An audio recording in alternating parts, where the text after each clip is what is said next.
In personal finance discussions, the number $10,000 often appears almost casually, as if it were just another milestone on a long financial journey.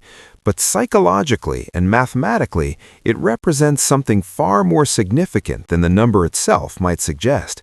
For many individuals, the transition from having only a few $100s available to reaching a stable five-figure reserve quietly changes the way financial decisions are processed in the mind, not because 10,000 is a magical amount, but because crossing that threshold begins to alter how risk, time, and opportunity are perceived within everyday life.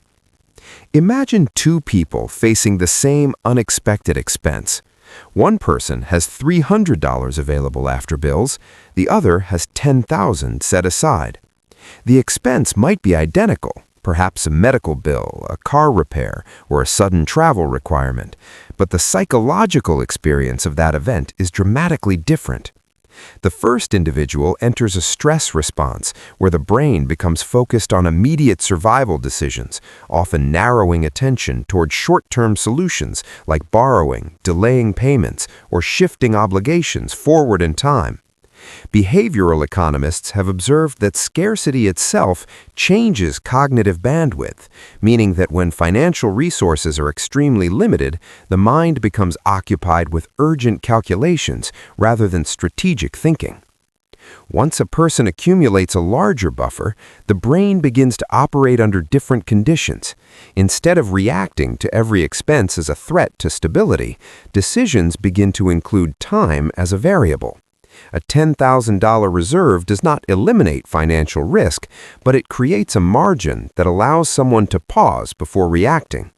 That pause is subtle but powerful.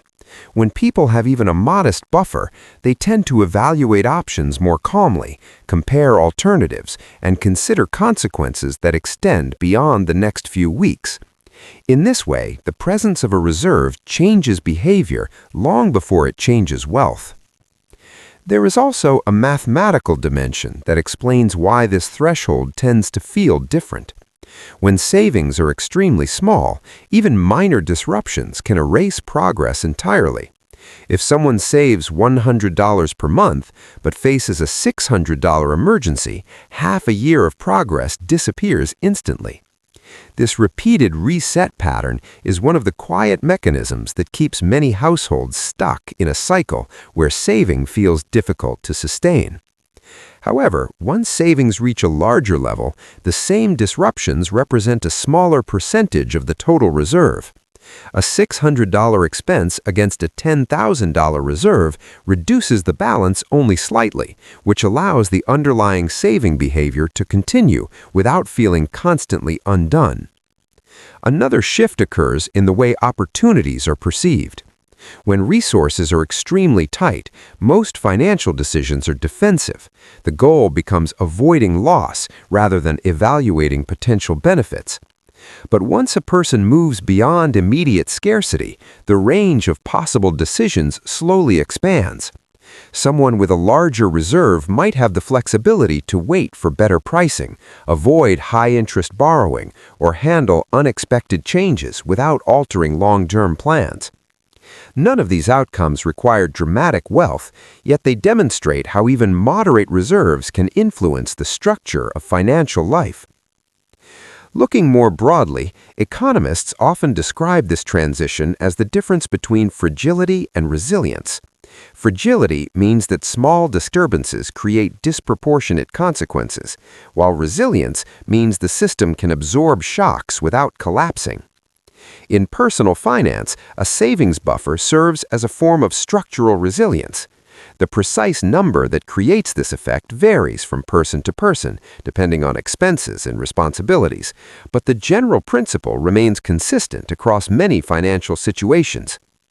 Historically, households have always relied on some form of buffer, whether through stored goods, community support networks, or monetary savings. What changes in modern economic systems is that money itself becomes the primary stabilizing resource. Without it, individuals must often rely on borrowing mechanisms that introduce additional obligations into the future.